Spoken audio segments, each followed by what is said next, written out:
mempersiapkan hati kita untuk ada dalam bacaan dan mengaturkan firman Tuhan. Sebelumnya mari kita berdoa. Bapa di sorga, Bapa yang baik, kami bersyukur untuk kebaikan Tuhan yang kami rasakan tiap-tiap hari. Kami bersyukur untuk suara lembut Tuhan yang memanggil kami untuk ada bersama di hadirat Tuhan dalam ibadah saat ini. Kami percaya Tuhan punya rencana yang indah bagi kami pribadi lepas pribadi. Karena itu janganlah kiranya hadir kami di tempat ini menjadi sia-sia. Kuasai kami dengan Roh Kudus-Mu, baik kami yang mendengar, bagi kami yang berkata-kata tentang firman, agar kami boleh mengerti dan memahami kehendak Tuhan, bukan menurut kehendak kami, menurut tuntunan kuasa Roh Kudus. Kami sadar ya Tuhan, kami penuh dengan kelemahan di dalam mengerti dan memahami maksud Tuhan. Biarlah kuasa Roh Kudus bertakhta di hati kami, agar kami boleh mengerti seturut dengan kehendak. Berfirmanlah ya Tuhan, anak-anak usia mendengarkan. Amin. Markus 10 ayat yang ke-35 hingga ayatnya yang ke-45. Menghormati kebenaran firman Tuhan, saudara-saudara silakan berdiri. Saudara-saudara dapat memperoleh bacaan ini menurut terjemahan Lembaga Alkitab Indonesia. Saya akan membacakan bacaan ini menurut terjemahan Unit Budaya dan Bahasa Gereja Pasir di Timur, menerjemahkan bahasa ini ke dalam bacaan ini ke dalam bahasa Kupang sehari-hari. Markus 10 ayat yang ke-35 hingga ayatnya yang ke-45 begini demikian. Yakobus dan Yohanes minta jadi orang besar. Aitu Yakobus dan Yohanes andia Sabedeus bu anador datang sang Yesus. Dong minta sang dia bilang, Papa Guru, potong ada perlu. Yesus tanya sang dong bilang, potong perlu apa? Dong manyau bilang, begini Papa, nanti kalau Papa sudah pegang parenta yang hebat, nah potong minta kok Papa kasih dulu sang batong, satu di Papa pun sebelah kanan, satu di sebelah kiri, kok potong juga pegang parenta. Yesus manyau bilang, kosong dua nih san mengerti apa yang kosong minta. Beta nih nanti dapat sangsara banyak, jadikan mana? Kosong kira kosong jumaku pikol itu sangsara sama dengan beta sampai mati kok. Dok manyau bilang, kosong bisa Papa. Yesus balas lagi, sang bilang, memang kosong ju nanti pikol itu sangsara sama ke beta. Mas apa yang nanti duduk di beta pun kanan dan kiri, itu bukan beta yang putus, itu Tuhan Allah pun hak putus. Yesus putus memang siapa-siapa yang duduk itu tampak. Waktu anak buah yang lain dong dengar Yakobus dan Yohanes pun minta begitu tidak marah. As Yesus panggil kami sendok semua, dia bilang begini, kosong su tahu toh, orang besar yang pegang parenta biasa tendes dong pun raya sampai dong sen bisa bagarang.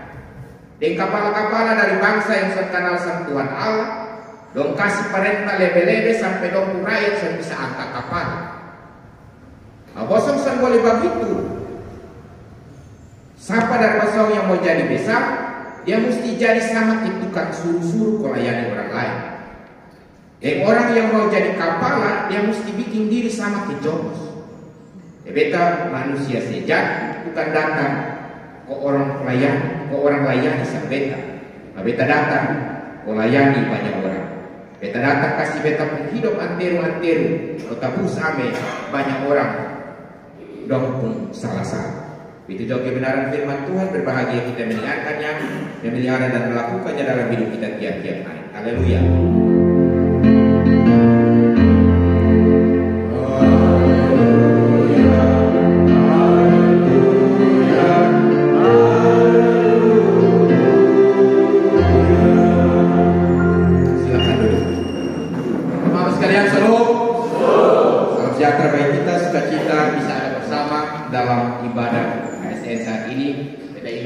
Beta sudah datang 2 kali, terus kita di awal Januari.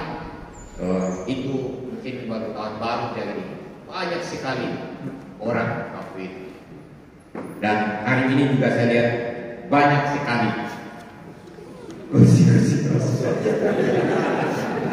mungkin karena itu cerita tentang bebas-bebas dosa.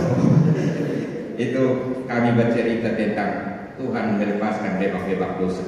Setelah dilepaskan ternyata mereka juga lepas entah kemana. Saudara-saudara yang terkasih dalam Yesus Kristus, sebagai ASN juga sebagai masyarakat, kita bersyukur karena ya putra putri terbaik kita dari Rotendao mau turut ikut dalam kontestasi yang bermartabat dan terhormat dalam pemilihan kepala daerah kabupaten tercinta sampai di tahapan penentuan nomor mungkin kapan. Kita aplaus dulu untuk para calon bupati. Dr. Adam masyarakat. Sebagai SM, tentu kita akan menjaga netralitas. Amin kok. Amin. Yo, amin betul kok. Betul. Baik sudah. Tapi kita juga akan memilih. Karena itu kita juga menentukan pemimpin daerah ini. Amin kok. Nah, sampai di sini nih ada mulai basic saudara.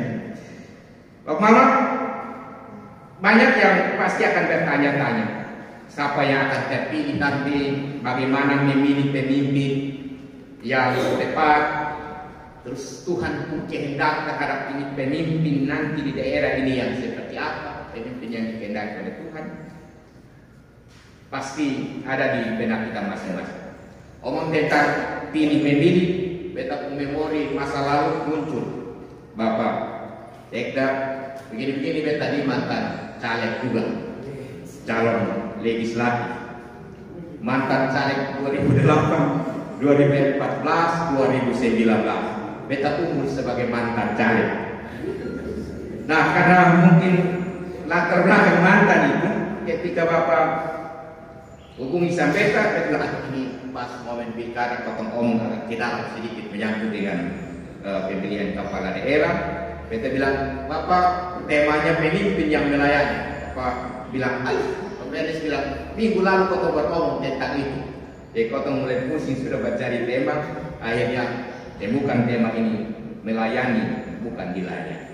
Bapak Mama yang terkasih, kalau seandainya kepada kita sekalian ditanya mau jadi nomor 1 atau nomor 2, mau jadi nomor 1 atau nomor 2 atau nomor 3, bukan pilih nomor 1, nomor 2 atau nomor 3, tapi mau jadi nomor 1 atau jadi nomor 2, mau jadi yang terkemuka atau mau jadi yang terkebelakang, atau mau jadi bos atau jadi anak buah. Kalau misalnya kau dikasih pilihan, mau pilih jadi bos atau jadi anak buah, pilih jadi kepala atau mau jadi bawahan. Pasti kau semua mau jadi kepala ya, atau sebenarnya mau jadi kepala. Pilih antara pemimpin atau pelayan. Pasti kau mau jadi pemimpin. Tapi Mama sekalian yang terkasih, sulit memang. Dan bisa jadi tidak ada yang mau jadi anak buah. Apalagi di zaman sekarang, jadi bawahan, jadi pelayan. Wow. Orang lebih senang mau pilih jadi bos. Bisa tunjuk sini, bisa tunjuk sana, jadi kepala supaya bisa perintah sini, perintah sana, jadi pemimpin. Kau bisa atur ini, atur di sana, geser di sini, geser di sana. Banyak orang juga ingin untuk menjadi kepala, tetapi menjadi atasan, tetapi tidak mau untuk menjalani proses dibentuk dari bawah sebagai bawah. Mau jadi kepala dusun, kepala desa, tetapi tidak mau belajar jadi kepala keluarga yang baik. Kita pasti ingat Pak Pendeta Yandi khotbah tentang ini. Dia mau langsung jadi, itu yang kita sebut sebagai kepala-kepala karbitan, kepala-kepala instan. Dia mau langsung jadi. Model-model begini nih yang kadang-kadang bikin kacau kota Republik. Ada juga orang yang berambisi untuk jadi pemimpin, tetapi dia tidak tahu bagaimana menjadi pemimpin. Atau bisa jadi dia tahu bagaimana menjadi pemimpin karena dia belajar model-model kepemimpinan dan lain-lain, tapi belum tentu dia jadi pemimpin yang baik. Saudara, ketemu berkesempatan belajar tentang konsep kepemimpinan menurut Yesus, sang pemimpin sepanjang masa.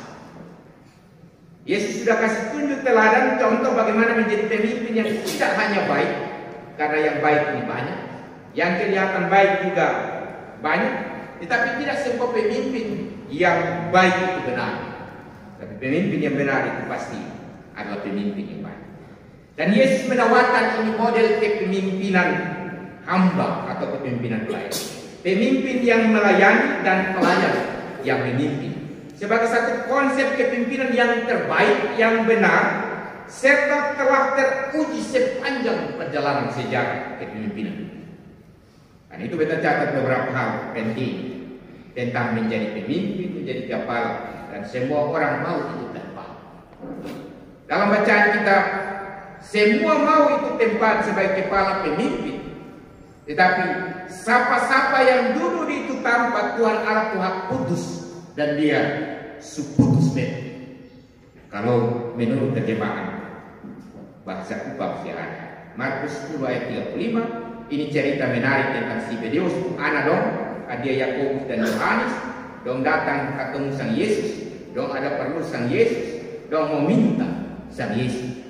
Menarik kalau kau ikuti ini pembicaraan antara Yakobus dan Yohanes pakai bahasa Kupang. Kalau di Matius dong datang ketemu dengan Yesus sama-sama dengan imam, tetapi menurut catatan Markus bilang dong datang dengan Bapak Zebedeus. Percakapannya menarik, Yakobus dan Yohanes, Papa Guru, atau ada perlu Bapak Guru. Kosong perlu apa? Yakobus dan Yohanes Manyau bilang, begini Papa, nanti kalau Papa si Guru pegang parentana, potong minta kau Papa kasih dulu sang potong, satu di Papa pun sebelah kanan, satu di Papa pun sebelah kiri, kau potong tuh pegang parentana. Kalau Mama bisa melihat Yakobus dan Yohanes dan Bapak Mama ini bikin diri sesama tim sukses yang minta jatah jabatan di bawah. Yesus bilang, 02 ini soal mengerti apa yang kosong minta. Beta nih nanti dapat sengsara banyak di mana. Kosong kira kosong bisa pikul itu sengsara sama-sama dengan beta sampai mati kok. Juhu Yakobus dan Yohanes Manyau bilang, botong bisa Papa. Yesus balas lagi sendong bilang, memang kosong nanti pikul itu sengsara sama ke beta. Mas siapa yang nanti duduk di sebelah kanan dan kiri, itu bukan beta yang putus. Itu Tuhan yang hak putus. Dia putus memang siapa-siapa yang nanti duduk di tempat. Saudara-saudara yang diberkati Tuhan, semua kota mungkin sudah ada pilihan. Ada yang diam-diam, mulai bantu-bantu. Ada yang sampai berkorban pikiran, korban waktu, korban tenaga. Tentu kota untuk ingin kalau bisa kota penjago yang nanti terpilih dan bisa menempati kursi terhormat sebagai kepala di kabupaten, atau mungkin dengan keinginan dan kerinduan akan jabatan-jabatan ini. Kau pasti berdoa, kau pasti meminta kepada Tuhan, kau minta bersama dengan orang-orang yang kau kasihi. Kau ajak keluarga, bukan hanya bapak dan mama sendiri, tapi kau semua sebagai gereja tentu berdoa. Kau minta kalau dapat orang-orang terbaik ini bisa dapat tempat yang terbaik. Semua berdoa, mau jadi kapal, beta bayangkan kalau beta ada Tuhan, pasti pusing, tahu bekas menang yang mana, kasih tinggal yang mana. Satu kali beta duduk bersama dengan teman di sawah, beta duduk bercerita, baru-baru ini puji Tuhan hujan turun. Karena ada sawah yang ditanam di penghujung dari musim panas kemarin, dan akhirnya air di Kapalangga itu kering. Dan Bapak tua bilang, Bapak potong sawah pasti jadi lagi karena hujan sedang. Jadi waktu aja potong berdoa. Pulang dari sawah ketemu ada Bapak Pandi, dia kerja iris tua. Dia potong masih dulu bercerita, dia bilang, potong pengiris tua ini ada banyak, potong berdoa kalau bisa hujan. Jangan turun karena potong tua pun nanti hari. Tapi ini kita sesuai untuk Tuhan mendengar ya. Kemarin beberapa hari hujan tuh. Puji Tuhan adil, karena yang pengiris tua kan sudah pengiris banyak, tetapi ini orang kalau Tuhan sudah turun hujan dia bisa mati ke lapangan. Nah, Mama sekalian, menarik dari jawaban Yesus kepada Yohanes dan Yakobus, bahwa siapa yang nanti duduk di Yesus sebelah kanan dan kiri, itu bukan Tuhan Yesus hak putus, itu Tuhan Allah Tuhan hak putus. Dia putus memang siapa-siapa yang duduk di tempat. Ini sesuatu yang menarik. Artinya bahwa siapa-siapa yang akan lolos nanti sebagai kepala daerah itu Tuhan Allah hak putus. Amin kok. Amin. Bahkan Tuhan Allah putus memang jauh sebelum potong rencana, mulai sibuk-sibuk dan jauh sebelum nanti masyarakat menjatuhkan pilihan. Ya omong kasar nak katong ada baru dulu kok omong ibadah ke sebuah hati Tuhan seputus memang siapa-siapa yang duduk di utama. Mau tahu siapa yang mana? Dia pun kerja gampang. Dekat saya bawa tua. Dengar waktu suara, dia pasti akan kasih tahu siapa yang terbaik. Yang kedua, Yesus tahu siapa yang akan duduk, tapi Yesus tahu syarat untuk duduk di tempat. Nah, ini peluang besar bagi kotong semua saat ini. Yesus mau datang, mau ketemu sama ke orang-orang besar yang pegang perintah bisa tendes dong rakyat. Yesus mau jadi ke kepala-kepala dari bangsa yang sang kenal Allah, lo kasih perintah lebe-lebe sampai dong rakyat bisa akan apa. Yesus kasih tahu di pusat, jadi sama ke tukang suruh-suruh, pelayan, dan mesti bikin diri sama ke jongos atau hamba pelayan orang lain. Omong tentang ini kata jongos ini, beta pernah satu kali pimpin kebaktian terus beta suruh vikaris baca. Sampai di kata jongos ini dia sini, dia ganti. Karena dia rasa bisa diseret dengan ikat. Bagaimana kau disebut sebagai jongos.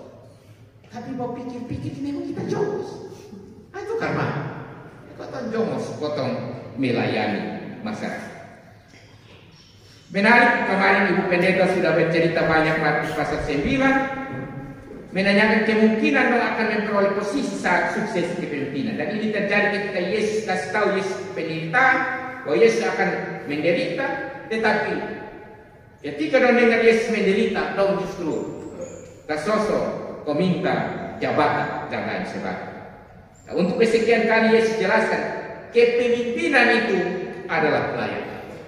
Kata ingin dan hendaklah dalam ayat 4 ini dari bahasa Inggris want dan must. Jadi yang lebih tepat adalah ingin dan harus. Kalau pakai bahasa Kupang dia bilang begini, siapa dari bosong yang mau jadi orang besar, dia mesti jadi sama ke tukang suruh-suruh melayani orang lain. Yang orang yang mau jadi kepala, dia mesti bikin diri sama kita. Yesus ajukan satu syarat yang konkret, bahwa ingin jadi besar harus jadi pelayan, ingin menjadi terkemuka harus jadi hamba, ingin jadi pemimpin besar harus jadi pelayan, ingin terkemuka yang sibuk cari muka, dia bahasa keren bilang pencitraan, selalu duduk di muka, cari tanpa muka, cukup sah dengan menjadi hamba. Amin kok. Kita cenderung berat sebelah Pak Mama sekalian tentang condong kepada sisi ingin sah dan merupakan sisi harus. Kita cenderung ingin jadi besar namun tidak mau menjadi pelayan bagi sesat. Kita memilih untuk menjadi pemuka namun tidak pernah rela menjadi hamba bagi orang lain. Yesus selalu berkata tentang dirinya, karena anak manusia juga datang bukan untuk dilayani, melainkan untuk melayani dan memberikan nyawanya menjadi tebusan bagi banyak orang.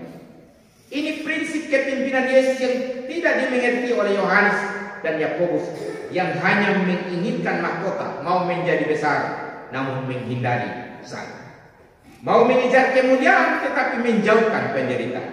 Yang berambisi menjadi tuan dan menolak untuk disebut sebagai hamba, menolak untuk disebut sebagai tuan. Artinya bahwa siapa yang mau jadi pemimpin tapi tidak lebih dahulu melayani, tidak berhak jadi pemimpin. Jangan jadikan dia sebagai pemimpin, karena dia pasti ketika jadi pemimpin dia hanya akan sibuk layani dirinya, bukan sesat. Siapa yang mau jadi pemimpin, dia harus rela dulu menjadi pelayan. Saudara-saudara pemimpin yang diberkati Tuhan, godaan paling besar bagi para pemimpin itu adalah godaan untuk diservis, dihormati, dan godaan untuk dilayani. Maka jangan heran banyak orang berusaha untuk mendapatkan jabatan itu. Banyak orang berusaha terus memperkuat posisi kepemimpinannya supaya mendapat penghormatan yang maksimal untuk diri. Tapi sebagai pengikut Kristus, saudara-saudara, kita diminta untuk berlaku sebaliknya, supaya semakin kuat memimpin, semakin hebat, semakin tinggi, kita harus semakin melayani, semakin menghormati sesama. Kita dapat satu syair dari seorang Maneleo tentang Dia pun judul begini, beta baca menurut nahi apa lidah timur kafe. Dulu bali batu kana. Faina beda batu kana maledo nan dulu bebadi. Batu kana galendus ma bebadiu ga fikite. Dia fayesa boy ma batu kana o depa. Ma bebadiu o fiki. Una de paya kita kuah bali batu kana. Mandoro bali bebadiu. O netetu batu kana mana teme mbadi. Una de ngolo na ababue ko olu sulanga mafwa kafe alko. Sulanga kaya sama no manutonda. Malape alu alahena sama no bombo bi. Otou mala sulanga dadadimu tae malena kapa. Madadimu tou malidamani. O mulidamani ni anaman ma. Mulela kapa ni ina palu. Ona fi ina palu ni telu talama. Anaman ni te paswa. O musunonolo. Mafudi utunanata. O manggalau ingu deu lama henama. La abani siare papo mabatu koi. Ai koi saya lele hade. Ma ai sumakoko hi tua. Una. Koi saya lele hede na mangingu. La leulika. Ma sumakoko hi tua. Na kuat tua la leuna. Tepuk tangan sebetul. Baca-baca saudara. Itu arti bilang taruh kembali batu kana. Kalau itu batu kana ditaruh saat itu bebadiu diselipkan, batu kana tidak roboh, bebadiu tidak jatuh. Namun suatu hari batu kana akan runtuh dan bebadiu pun rebah. Karena itu hari ini kita meluruskan batu kana, menaruh kembali bebadiu supaya batu kana kembali lurus, pagar diu menjadi utuh. Karena itu seisi kampung berkumpul agar topi dikenakan dan selimut disematkan, topi tegak bagai ekor ayam dan selimut menempel seperti bulu domba. Supaya kelak engkau menjadi pemimpin. Jadilah pemimpin yang tangguh bakir bau. Jadilah pengayom bagai sayap ayam. Ayomi para yatim piatu, lindungi para janda. Jangan biarkan para janda menderita. Anak yatim piatu sebatang kara, pangkulah mereka dengan kasih sayang. Supaya orang miskin memiliki harapan dan masa depan di atas bumi. Janganlah menghampar padi, jangan mengambil semua nira lontar. Sebab bila menghampar padi, ayam tergoda. Jika mengambil semua nira lontar, burung kuak hanya bisa melon. Tepuk tangan lagi untuk Isa luar biasa. Ini saya diucapkan pada saat mengangkat Maneleo kepala suku maupun pemimpin lainnya dalam masyarakat. Pengangkatan pemimpin diibaratkan dengan memperbaiki pagar batu kana mabebadi yang roboh. Pagar biasanya dibuat dari batu dan pelepah longkang. Pada upacara pelantikan pemuka adat dikenakan topi, tilang dan selimut di bahu. Itulah pakaian adat yang orang Rote. Tilang diasosiasikan dengan ekor ayam jantan sebagai simbol kegagahan dan selimut diasosiasikan dengan bulu-bulu yang tampak pada leher domba jantan sebagai simbol keperkasaan atau kejantan. Pemuka adat diharapkan memimpin dengan bijaksana dan menjadi pelindung bagi mereka yang dia pimpin. Jaminan perlindungan itu terutama diberikan kepada orang-orang yang lemah dan miskin, janda dan anak-anak yatim piatu. Jangan mengampar padi karena burung akan terpancing memati. Artinya tidak boleh mengumbar kehebatan atau sombong. Arti lainnya adalah jangan memberi peluang atau memancing orang lain terjerumus pada keinginan dan tindakan yang jahat. Sedangkan sumakoko hitua berarti jangan serakah karena keserakahan adalah perampasan terhadap hak orang lain. Mereka akan gigit jari atau ngaduk dan menderita bila pemimpinnya rakus. Saudara-saudara yang terkasih, kita harus berjuang habis-habisan, kita punya prediksi, kita punya perhitungan yang matang. Tapi mereka yang selama ini telah menanam kebaikan, sudah memberi diri seperti orang suruh-suruh, seperti Jolos. Mereka yang selama ini sudah memperjuangkan hak rakyat seperti seekor kerbau tangguh, nada dimutai melela kapal. Yang melindungi rakyat seperti seekor induk ayam melindungi anak-anaknya, mada dimutau malidawan. Mereka yang sudah mengayomi para yatim piatu, pemuda manu niu anaman, mu lela kapa niu ina palu, ona fe ina palu niu telu talama, anaman niu te pasua. O musuna nolo, mafudi musuna nata, o manggalau ingu, leo lamahena la abani sia le kapo mabaku. Maka mereka boleh berpengharapan bahwa tempat itu telah disediakan bagi mereka. Saudara-saudara yang terkasih, para pemimpin-pemimpin dari bacaan ini kita belajar. Yang pertama, Yakobus dan Yohanes ingin mendapat posisi, ingin dapat tanpa dulu. Dong kumama jumau, makanya mama, anak minta Yesus kasih dong posisi tanpa lupa. Dong mau dapat itu posisi karena cara pandang mereka. Standar yang mereka pakai adalah untuk mendapatkan banyak kemudahan, mendapatkan banyak keuntungan. Motivasi mereka beda dengan Yesus pun cara pandang. Yesus yang terbesar adalah menjadi hamba, menjadi jongos. Dan hal ini menunjukkan bahwa cara pandang seseorang menentukan sikap. Yang kedua, Tuhan Allah tahu siapa yang layak di tempat. Ya Tuhan sebut sabar, ikut sah keputusan Tuhan. Doa aku bisa dengar suara Tuhan sebelum menentukan suara dalam pemilihan, karena Tuhan dia tahu yang terbaik. Kalau sampai potong pilihan sudah terpilih atau yang belum dapat itu tempat, bukan karena Tuhan sudah mau. Bisa jadi belum waktunya. Bisa jadi Tuhan mau kita ada di tempat lain yang menurut Tuhan itu jauh lebih baik. Bisa jadi Tuhan merancangkan yang lebih baik buat kita. Beta 3 kali jadi mantan caleg, 3 kali ikut caleg dan 3 kali kalah nyatanya. Ternyata setelah itu baru beta tahu waktu memang Tuhan mau beta jadi dewan yang terhormat. Dia mau beta hormat kepada panggilan Allah. Yang ketiga, yang menarik dari Yohanes dan Yakobus, ibu Yesus, bisa juga si Bedeus setelah Yesus jawab dong begitu, tambah lagi kawan-kawan marah, sandong pun permintaan Yesus dikabulkan, tapi apakah dong meninggalkan Yesus? Dalam bacaan kita mereka tidak meninggalkan Yesus. Dong sampai meninggalkan Yesus, dong sampai meninggalkan kawan-kawan, meninggalkan persekutuan, dong tetap ikut Yesus, dong tetap ada dalam persekutuan. Walaupun keputusan Tuhan tentang siapa yang akan menempati tempat itu, beta percaya kita sekalian akan tetap ikut Tuhan, tetap setia ke gereja, tetap ada dalam persekutuan. Selamat melayani Tuhan dalam tugas masing-masing. Selamat melayani sambil memimpin, selamat memimpin sambil melayani. Teruslah belajar pada sang pemimpin sejati. Yakin dan percayalah, Tuhan sang pemimpin sejati takkan meninggalkan perbuatan kanan. Amin. Kalau suami kita mau apa? Tuhan berkati kita. Shalom.